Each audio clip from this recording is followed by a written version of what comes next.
നമസ്കാരം. ഹമാസ് ഭീകരർ തട്ടിക്കൊണ്ടുപോയി ബന്ദികളാക്കിയവർ അനുഭവിച്ചത് കൊടും ക്രൂരതകളാണെന്ന് വിവരിച്ച് ബന്ദിയാക്കപ്പെട്ട യുവതി അമിത് സൂസന്ന എന്ന 40-കാരിയാണ്. മുഹമ്മദ് എന്ന് മാത്രം പരിചയപ്പെടുത്തിയ ഒരു കാവൽക്കാരൻ തോക്കിൻ മുന്നിൽ നിർത്തി തന്നെ ലൈംഗികമായി പീഡിപ്പിച്ച വിവരം വെളിപ്പെടുത്തിയിരിക്കുന്നത്.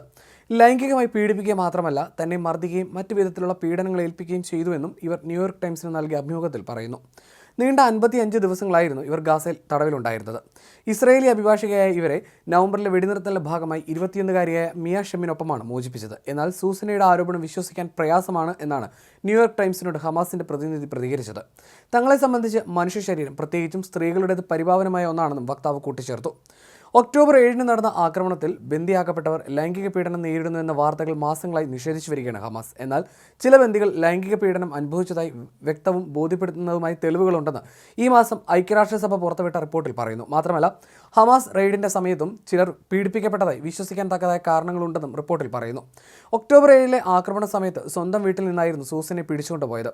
അതികഠിനമായി മർദ്ദിച്ചതിന് ശേഷം തോക്കുധാരികളായ 7 പേർ അടങ്ങുന്ന സംഘം ഇവരെ ഗാസയിലേക്ക് ബലമായി കൂട്ടിക്കൊണ്ടു പോവുകയായിരുന്നു. തടവിലായിരുന്നപ്പോൾ തന്നെ കുട്ടികൾക്കായുള്ള കിടക്കയിൽ കിടത്തുകയും ഇടതുകാൽ കട്ടിലോട് ചേർത്ത് ബന്ധിക്കുകയും ചെയ്തുവെന്നും സൂസന പറയുന്നു. തന്നെ പിടികൂടി ഏതാനും ദിവസങ്ങൾക്ക് ശേഷം മുഹമ്മദ് എന്ന് പരിചയപ്പെടുത്തിയ ഗാഡ് തൻ്റെ ലൈംഗിക ജീവിതത്തെക്കുറിച്ചും ആർത്തവ ചക്രത്തെക്കുറിച്ചുമൊക്കെ തന്നോട് ചോദിക്കാൻ തുടങ്ങിയതായി അവർ പറഞ്ഞു. ഒക്ടോബർ 24 കൂടിയാണ് മുഹമ്മദ് പീഡിപ്പിക്കാൻ ആരംഭിക്കുന്നതെന്നും അവർ ന്യൂയോർക്ക് ടൈംസിനോട് പറഞ്ഞു. ബന്ധനവിമുക്തയാക്കി തന്നെ കുളിമുറിയിൽ കൊണ്ടുപോയ മുഹമ്മദ് തന്നോട് കുളിക്കാൻ ആവശ്യപ്പെട്ടുവെന്നും സൂസന പറയുന്നു. കുളിച്ചുകൊണ്ടിരിക്കുന്നതിനിടയിൽ അഖിത് പെട്ടെന്നാകട്ടെ എന്ന് അയാൾ പറയുന്നത് കേട്ട് നോക്കിയപ്പോൾ അയാൾ കയ്യിൽ ഒരു തോക്കുമായി താൻ കുളിക്കുന്നത് നോക്കി നിൽക്കുകയായിരുന്നുവെന്നും അവർ പറയുന്നു.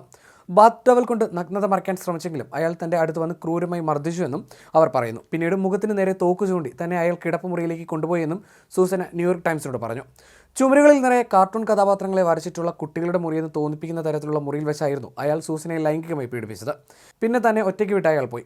ഇരുട്ടത്ത് തനിയെ ഇരുന്ന് വിതുമ്പിക്കരയാൻ മാത്രമേ തനിക്ക് കഴിയുള്ളൂ എന്നും സൂസന പറയുന്നു. എന്നാൽ അയാൾ തിരിച്ചു വന്ന് ഇക്കാര്യം ഇസ്രായേൽ ജനതയോട് പറയരുതെന്നും താൻ ചീത്തയായ ഒരു മനുഷ്യനാണെന്നും മുഹമ്മദ് പറഞ്ഞതായും സൂസന പറയുന്നു. മോചിതയായതിനു ശേഷം 24 മണിക്കൂറിനുള്ളിൽ തന്നെ ലൈംഗികമായി പീഡിപ്പിക്കപ്പെട്ട വിവരം 2 ഡോക്ടർമാരോടും ഒരു സാമൂഹ്യ പ്രവർത്തകയോടും സൂസന പറഞ്ഞിരുന്നതായും ന്യൂയോർക്ക് ടൈംസ് റിപ്പോർട്ട് ചെയ്യുന്നു. ഇക്കാര്യം UN സംഘത്തോടും സൂസന വെളിപ്പെടുത്തിയിരുന്നു. ബന്ദിയാക്കപ്പെട്ടതിനു ശേഷം ക്രൂരമർദ്ദനങ്ങൾക്കാണ് അവർ ആദ്യം വിധേയായത്. എന്തോ രഹസ്യം മറച്ചുവെക്കുന്നുവെന്ന സംശയത്തിൽ ഭീകരർ അവരെ കെട്ടി തൂക്കിയിട്ട് വരെ മർദ്ദിച്ചു. അതിനിടെ ഇസ്രായേൽ ഉപരോധത്തിലും യുദ്ധത്തിലും വലയുന്ന ഗാസയിലെ ജനതയ്ക്ക് സഹായഹസ്തമായി ബ്രിട്ടൻ രംഗത്ത് വന്നിരുന്നു.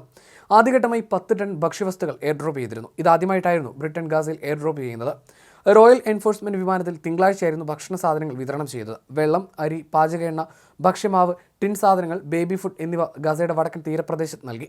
സഹായഹസ്തവുമായി ജോർദാനിലെ അമാനിൽ നിന്ന് A400M വിമാനം പറന്നുയർന്നെന്ന് UK പ്രതിരോധ മന്ത്രാലയം പ്രസ്താവനയിൽ പറഞ്ഞു. ഗാസയിൽ വെടിനിർത്തൽ ആഹ്വാനം ചെയ്യുന്ന രക്ഷാസമിതി പ്രമേയത്തെ UK പിന്തുണച്ച അതേ ദിവസമായിരുന്നു എയർ ഡ്രോപ്പ് നടത്തിയത്.